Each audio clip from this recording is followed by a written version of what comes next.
അതിനോടൊപ്പം തന്നെ ജഡ്ജ് ചോദിച്ച ഒരു ചോദ്യം എന്ന് പറയുന്നത് whether the film adhere to the CBFC guidelines that prohibit conduct of racial, religious or similar groups. അതായത് ജസ്റ്റിസ് തോമസ് ഇവിടെ ചോദിക്കുന്ന കാര്യം എന്ന് പറയുന്നത് CBFCയുടെ ഗൈഡ് ലൈൻസ് ഉണ്ട്, അതിൽ പ്രൊഹിബിറ്റ് ചെയ്യുന്ന ചില കണ്ടന്റ്സ് ഉണ്ട്. അപ്പോൾ ആ കാര്യങ്ങളൊക്കെ നോക്കിയിട്ടാണ്, അതായത് റേഷ്യൽ, അതുപോലെ റിലീജിയസ്, അതുപോലെ മറ്റു സിമിലർ ഗ്രൂപ്പ്സ് കാര്യങ്ങളൊക്കെ ആയിട്ട് ഇവിടെ കുറെ പ്രൊഹിബിഷൻ ഗൈഡ് ലൈൻസ് ഉണ്ട്. ആ ഗൈഡ് ലൈൻസ് നിങ്ങൾക്ക് അറിയാമോ, നിങ്ങൾ ഫോളോ ചെയ്തിട്ടുണ്ടോ? പ്രൊമോഷനിൽ 37 വിക്ടിംസിനെ കൊണ്ടുവന്നിട്ടുണ്ടായിരുന്നു, പക്ഷെ അതിൽ ഒന്ന് പോലും കേരളത്തിൽ ഉള്ള ആളില്ല. പിന്നെ എന്തടിസ്ഥാനത്തിലാണ്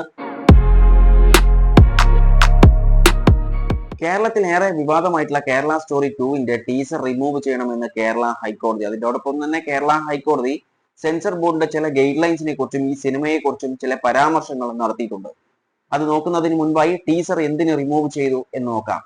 ടീസറിനെ കുറിച്ച് കേരള ഹൈക്കോടതി ചോദിച്ചപ്പോൾ സെൻസർ ബോർഡ് പറഞ്ഞ മറുപടി എന്ന് പറയുന്നത്, നമ്മളുടെ സെൻസർ സർട്ടിഫിക്കറ്റ് വാങ്ങിക്കാതെയാണ് ഈ ടീസർ അവരുടെ സ്വയം ഇഷ്ടപ്രകാരം അവർ ഇത് യൂട്യൂബിലും അത് മറ്റ് പ്ലാറ്റ്ഫോമിലൊക്കെ അവർ അപ്ലോഡ് ചെയ്യുക, അതായത് റിലീസ് ചെയ്യുകയാണ് ചെയ്തിട്ടുള്ളത് എന്നാണ് സെൻസർ ബോർഡ് പറഞ്ഞിട്ടുള്ളത്. അതായത് സെൻസർ സർട്ടിഫിക്കറ്റ് ഇല്ലാതെയാണ് ഇത് പബ്ലിഷ് ചെയ്തിട്ടുള്ളത് എന്നാണ് സെൻസർ ബോർഡിന്റെ അടുത്തുനിന്നുള്ള മറുപടി. അതിനെ തുടർന്നാണ് കേരള ഹൈക്കോടതി ഈ ഒരു ടീസർ റിമൂവ് ചെയ്യണമെന്നുള്ള ഉത്തരവ് വന്നിട്ടുള്ളത്. അതിനുശേഷം ഇതിന്റെ ഫിലിം മേക്കേഴ്സ് ഇത് ഉറപ്പ് വന്നിട്ടുണ്ട്, അതായത് ഈ ടീസർ റിമൂവ് ചെയ്യുമെന്നുള്ള ഒരു ഉറപ്പ് കോടതിക്ക് നൽകിയിട്ടുമുണ്ട്. ഈ ഒരു സിനിമയുമായി ബന്ധപ്പെട്ട് 3ഓളം പെറ്റീഷൻസ് ആണ് കേരള ഹൈക്കോടതിയിൽ എത്തിയിട്ടുള്ളത്. ഇതിനെക്കുറിച്ച് കേരള ഹൈക്കോടതിയുടെ ചില നിരീക്ഷണങ്ങൾ എന്ന് പറയുന്നത്, കേരളം എന്ന് പറയുന്നത് ഒരു സെക്യുലർ ആയിട്ടുള്ള ഒരു സ്റ്റേറ്റ് ആണെന്നാണ് ബെഞ്ച് പറയുന്നത്. അതിനോടൊപ്പം തന്നെ ഇവിടെ ടോട്ടലി ഹാർമണിയാണ്, എല്ലാവരും ബാലൻസ് ചെയ്ത് ഒരു നല്ല രീതിയിൽ എല്ലാവരും പരസ്പരം സഹകരിച്ചു പോകുന്ന ഒരു സ്ഥലം കൂടിയാണ് കേരളം എന്നാണ് ബെഞ്ച് പറഞ്ഞിട്ടുള്ളത്. ഇവിടെ ഒരു പെറ്റീഷണറുടെ കൺസേൺ ഇവിടെ ജഡ്ജ് പറയുന്നത് എന്ന് പറയുന്നത്, ഒന്ന് മിസ്റെപ്രസെന്റേഷൻ ആണ്, അതുപോലെ തന്നെ പൊട്ടൻഷ്യൽ കമ്മ്യൂണൽ ടെൻഷൻ ഉണ്ടാവാനുള്ള സാധ്യത കൂടുതലാണ്, അത് ജസ്റ്റിഫൈ ചെയ്യുന്നുണ്ട് ഈ കാര്യങ്ങളൊക്കെ എന്നാണ് കോടതി പറഞ്ഞിട്ടുള്ളത്. ഇതിൽ ഈ സിനിമയിൽ, അതായത് ഈ സിനിമയിൽ ഇപ്പൊ ടീച്ചർ ആവട്ടെ അതിലൊക്കെ കൃത്യമായി പറഞ്ഞിട്ടുണ്ട് ഇത് ബേസ്ഡ് ഓൺ ട്രൂ ഇവന്റ് എന്ന് പറഞ്ഞിട്ടുണ്ട്. അപ്പോൾ ഈ ഒരു കാര്യം കൊണ്ട് തന്നെ കമ്മ്യൂണൽ ടെൻഷൻസ് ഒക്കെ ക്രിയേറ്റ് ചെയ്യാനുള്ള സാധ്യത ഉണ്ട്. അപ്പോൾ ആ പെറ്റീഷണർ പറഞ്ഞ അതിലും കാര്യമുണ്ട് എന്നാണ് കോടതി ഇവിടെ പറയുന്നത്. ഇങ്ങനെയുള്ള വിഷയങ്ങളിൽ, അതായത് സിനിമ മാറ്റേഴ്സിൽ ഞാൻ സാധാരണ രീതിയിൽ ഇടപെടാറില്ല, ഇഗ്നോർ ചെയ്തിട്ട് വിടാറാണ് പതിവ്. പക്ഷേ ഈ ഒരു കാര്യം എന്ന് പറയുന്നത്, കാരണം അത് അദ്ദേഹം പറയുന്നത്, ജഡ്ജ് പറയുന്നത് വെച്ചാൽ അതൊരു ക്രിയേഷൻ ആണ്, അതായത് ക്രിയേഷൻ ഓഫ് ആർട്ടാണ്, അതുകൊണ്ട് തന്നെ അതിൽ ഞാൻ ഇടപെടാറില്ല. പക്ഷേ ഈ ഒരു കാര്യം എന്ന് പറയുന്നത് ഇൻസ്പയർഡ് ബൈ ട്രൂ ഇവന്റ്സ് എന്ന് പറയുകയും അതിനോടൊപ്പം തന്നെ നെയിംഡ് ഇറ്റ് കേരള എന്നൊരു നെയിമും കൂടി കൊടുത്തിട്ടുണ്ട്. അതുകൊണ്ട് തന്നെ ഇതൊരു കമ്മ്യൂണൽ ടെൻഷൻ ക്രിയേറ്റ് ചെയ്യാനുള്ള സാധ്യതയുണ്ട്. അതുകൊണ്ടാണ് ഈ ഒരു കേസ് ഞാൻ പരിഗണിക്കുന്നത്, അല്ലെങ്കിൽ ഈ ഒരു കാര്യത്തിൽ ഇന്റർഫിയർ ചെയ്യുന്നത് എന്നാണ് ജഡ്ജ് പറഞ്ഞിട്ടുള്ളത്. അതിനോടൊപ്പം തന്നെ ജഡ്ജ് ചോദിച്ച ഒരു ചോദ്യം എന്ന് പറയുന്നത്, whether the film adhere to the CBFC guidelines that prohibit conduct of racial, religious or similar groups. അതായത് ജസ്റ്റിസ് തോമസ് ഇവിടെ ചോദിക്കുന്ന കാര്യം എന്ന് പറയുന്നത്, CBFCയുടെ ഗൈഡ് ലൈൻസ് ഉണ്ട്, അതിൽ പ്രൊഹിബിറ്റ് ചെയ്യുന്ന ചില കണ്ടന്റ്സ് ഉണ്ട്. അപ്പോൾ ആ കാര്യങ്ങളൊക്കെ നോക്കിയിട്ടാണ്, അതായത് റേഷ്യൽ, അതുപോലെ റിലീജിയസ്, അതുപോലെ മറ്റു സിമിലർ ഗ്രൂപ്പ്സ് കാര്യങ്ങളൊക്കെ ആയിട്ട് ഇവിടെ കുറെ പ്രൊഹിബിഷൻ ഗൈഡ് ലൈൻസ് ഉണ്ട്. ആ ഗൈഡ് ലൈൻസ് നിങ്ങൾക്ക് അറിയാമോ, നിങ്ങൾ ഫോളോ ചെയ്തിട്ടുണ്ടോ എന്നാണ് കോടതി ചോദിക്കുന്നത്. കോടതി പറഞ്ഞിട്ടുള്ളത് ഇവിടെ ഫ്രീഡം ഓഫ് ക്രിയേറ്റിവിറ്റി ഉണ്ട്, പക്ഷേ അതേസമയം സെർട്ടൈൻ കണ്ടീഷൻസ് ബൈ CBFCന്റെ ചില കണ്ടീഷൻസ് ഉണ്ട്, അതൊക്കെ ഫോളോ ചെയ്യുന്നുണ്ടോ, ആ കണ്ടീഷനെ കുറിച്ച് നിങ്ങൾക്ക് അറിയാമോ എന്നൊക്കെയാണ് ഇവിടെ കോടതി ഈ ഒരു ഫിലിം മേക്കേഴ്സിനോട് ചോദിച്ചിട്ടുള്ളത്. ഇവിടെ കോടതി എടുത്തു പറയുന്ന ഒരു കാര്യം എന്ന് പറയുന്നത്, നോട്ട് ജസ്റ്റ് ക്രിയേഷൻ, ഇതൊരു ക്രിയേഷൻ മാത്രമല്ല, it says it is inspired by true events എന്ന് പറയുന്ന അവിടെയാണ് പ്രശ്നം എന്നാണ് കോടതി പറയുന്നത്.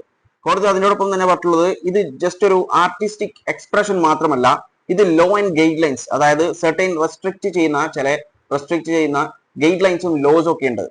കാരണം it's come to religious matter, ഇത് റിലീജിയസ് മാറ്ററിലേക്ക് വരുന്ന ഒരു കാര്യം കൂടിയാണ്, അതുകൊണ്ട് തന്നെ ഇടപെട്ടേ പറ്റൂ എന്നാണ് പറഞ്ഞിട്ടുള്ളത്. അതുപോലെ തന്നെ മറ്റൊരു പെറ്റീഷണർ ഇവിടെ ആർഗ്യൂ ചെയ്യുന്ന ഒരു കാര്യം എന്ന് പറയുന്നത്, ഫിലിം ടൈറ്റിൽ ചെയ്തിട്ടുള്ളത് കേരള എന്നാണ്, പക്ഷേ ഇത് ഫീച്ചർ ചെയ്യുന്നത് പാൻ ഇന്ത്യൻ സ്റ്റോറി എന്ന രീതിയിലാണ് ഇതിനെ കൊണ്ടുവന്നിട്ടുള്ളത്. പക്ഷെങ്കിൽ കേരളത്തിന്റെ പേരാണ് കൊടുക്കുന്നത്. അത് തന്നെയാണ് കോടതിയും ഇവിടെ ചോദിച്ചിട്ടുള്ളത്, കേരളം എന്നൊരു പേര് കൊടുത്തു, ഇൻസ്പയർഡ് ബൈ ട്രൂ ഇവന്റ്സ് ആണെന്ന് കൊടുത്തു.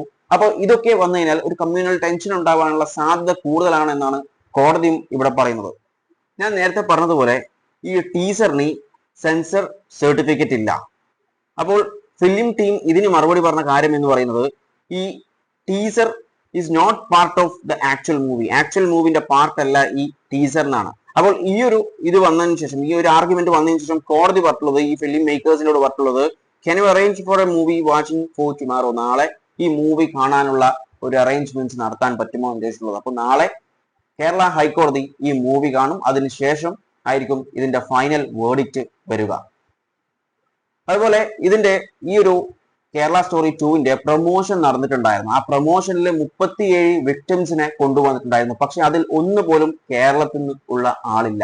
പിന്നെ എന്തടിസ്ഥാനത്തിലാണ് ഇവർ ഇത് കേരള സ്റ്റോറി എന്ന് പറഞ്ഞിട്ട്? കാരണം കൂടുതലും വന്നിട്ടുള്ളത് നോർത്ത് ഇന്ത്യയിലെ ആളുകളാണ്. അതായത് 37 പേരും നോർത്ത് ഇന്ത്യക്കാരാണ്. അപ്പൊ ഈ 37 നോർത്ത് ഇന്ത്യക്കാർ വരുമ്പോൾ ഈ സിനിമന്റെ പേരെങ്ങനെയാണ് കേരളം എന്ന് പറയുന്നത്? ഇതിന്റെ പ്രൊഡ്യൂസർ അവകാശപ്പെടുന്നത് ഈ ലവ് ജിഹാദ് എന്നൊരു കാര്യം കേരളത്തിൽ നിന്ന് വന്നു, പിന്നീട് അത് പടർന്ന് നോർത്ത് ഇന്ത്യയിലേക്കൊക്കെ പോയി എന്നാണ് ഈ വ്യക്തി പറയുന്നത്. പക്ഷെ അതിന് യാതൊരു അടിസ്ഥാനമായിട്ടുള്ള ഒരു തെളിവോ ഒരു എവിഡൻസോ ഒന്നുമില്ല.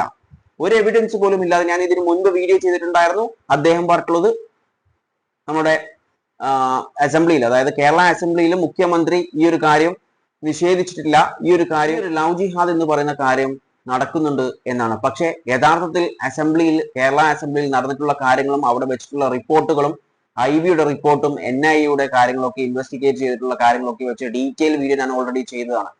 അതിന്റെ ലിങ്ക് ഞാൻ ഡിസ്ക്രിപ്ഷൻ ബോക്സിൽ ആഡ് ചെയ്യുന്നവർക്കും താല്പര്യമുള്ളവർക്ക് കയറി കാണാവുന്നതാണ്. അപ്പോൾ ഒരു വിക്ടിമിനെ പോലും കേരളത്തിൽ നിന്ന് അവർക്ക് കണ്ടെത്താനായില്ലേ? പ്രൊമോഷന് കൊണ്ടുവരാനായില്ല. അതായത് 37 പേരും നോർത്ത് ഇന്ത്യക്കാരാണ്. അപ്പോൾ എന്തടിസ്ഥാനത്തിലാണ്, അതായത് ഒരു വിക്ടിമിനെ പോലും കിട്ടാതെ അവർ പറയുന്നു കേരളത്തിൽ നിന്നാണ് ഇത് ഉത്ഭവിച്ച് പിന്നീട് അത് പടർന്ന് നോർത്ത് ഇന്ത്യയിലേക്ക് ഈ ലവ് ജിഹാദ് എന്ന് പറയുന്ന ഒരു സാധനം പോയി എന്നാണ് പറയുന്നത്? യാതൊരു തെളിവും അതിന് ഇല്ലേം താനും.